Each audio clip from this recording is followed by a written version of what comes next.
Hi there, this is Steve, K2GOG with Hudson Valley Digital Network. And you know, one of the really unique things about living in the Hudson Valley are some absolutely beautiful surroundings. And what you're looking at, I estimate about 45 minutes or so back to my car. You see that big stone house down there. There's the trailhead parking lot to Brace Mountain, just to the left of that fence line. And it's Brace Mountain's the highest point in all of Dutchess County, and it actually comes very close to the Connecticut, New York, and Massachusetts border. So if you're interested in what I was doing today up on the top of Brace Mountain, my estimated altitude was a little over 2,200 feet. Stick around and you'll learn a little bit more about what it takes to do summits on the air type of activations, how to integrate amateur radio into other hobbies such as hiking, and again, looking at this, it kind of puts things in perspective for you that there's a lot of really nice and beautiful surroundings right here in the Hudson Valley. So if you're not already living here, definitely add it to your list of places to come and check out. There's lots more and less challenging hikes than Brace Mountain. So stay tuned for some more.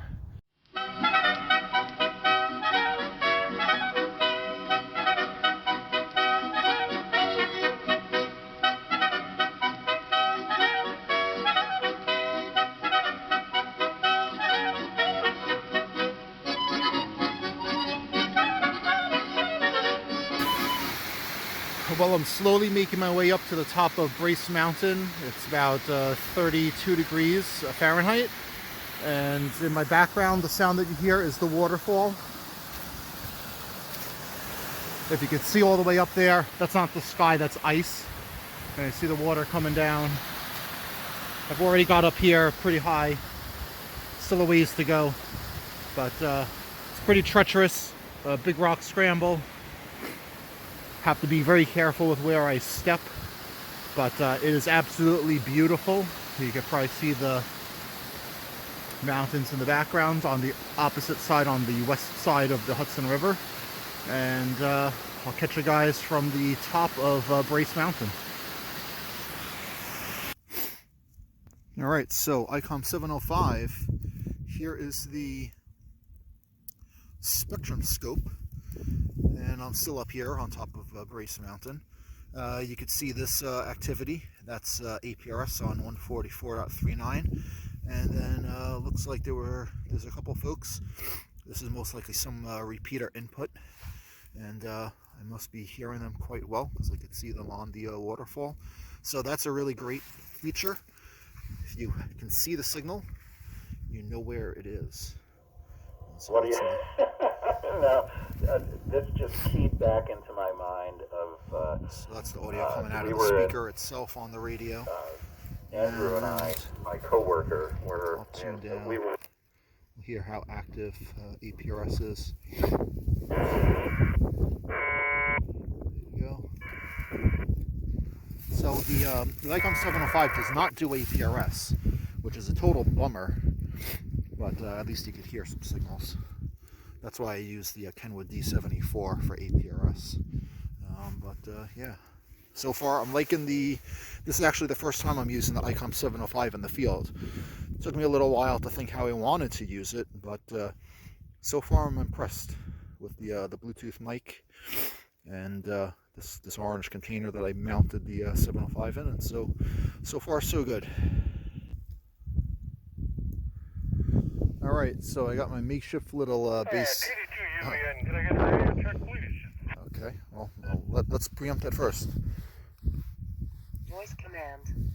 Hey there, Bill. How are you? This is Steve, K2GOG, high atop Brace Mountain. How are you today? Steve, doing great. Yeah, good to hear you. Loving the webpage there and the newsletter, and it's I'm glad to find you on the radio today. We have a group of soldering students over here at the house, and we just completed the first project, which is a speaker jack. So we're testing it out. Voice command.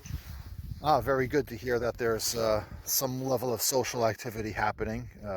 I'm sure you're organizing that quite safely, but very good.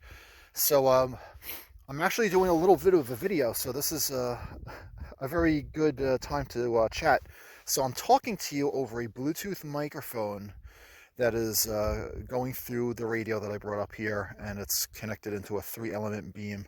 And I'm at 2,200 foot elevation right on the border of New York, Connecticut, and Massachusetts. So that's where I am. It's quite a lovely day.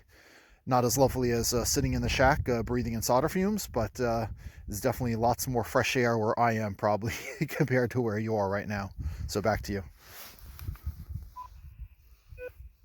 Well, you're really doing the number over here. You're doing a 5.9 over here in Ulster Park. I'm talking to you on my base unit right now, the 991A, with the Comet multiband that's up above my garage, and you're doing very good.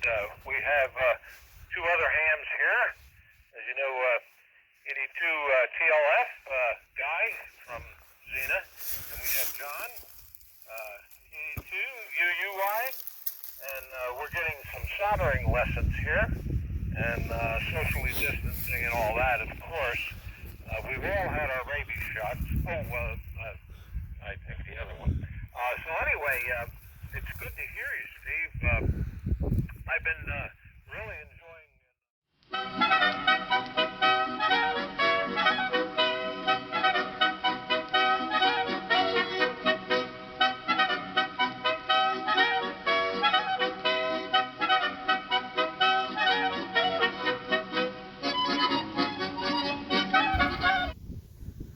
All right, taking a break here. I'm halfway back to the car. You got the start of the waterfall down there, and from here on out it gets super tricky. I gotta watch where I put my feet.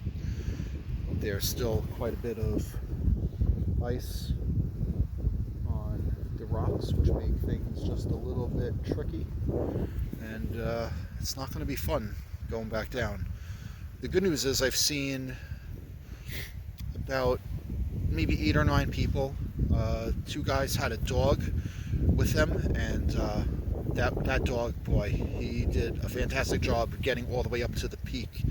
So I hope they treat that dog to some prime rib or something for dinner. But boy, I'll tell you, this is a form of human torture, the Brace Mountain hike. If you're interested in SOTA, do not attempt this if you are not a very seasoned hiker and rock scrambler. This will definitely give you a challenge. I certainly will recommend, being that today is March 13th, probably best not to do this in super hot or super cold weather. This is probably a good time of the year to actually get out here and enjoy Brace Mountain. So between maybe now and the next month and a half or 2 months or so, if you're thinking you're up for a challenge, definitely come on out here to Brace Mountain and give it a try.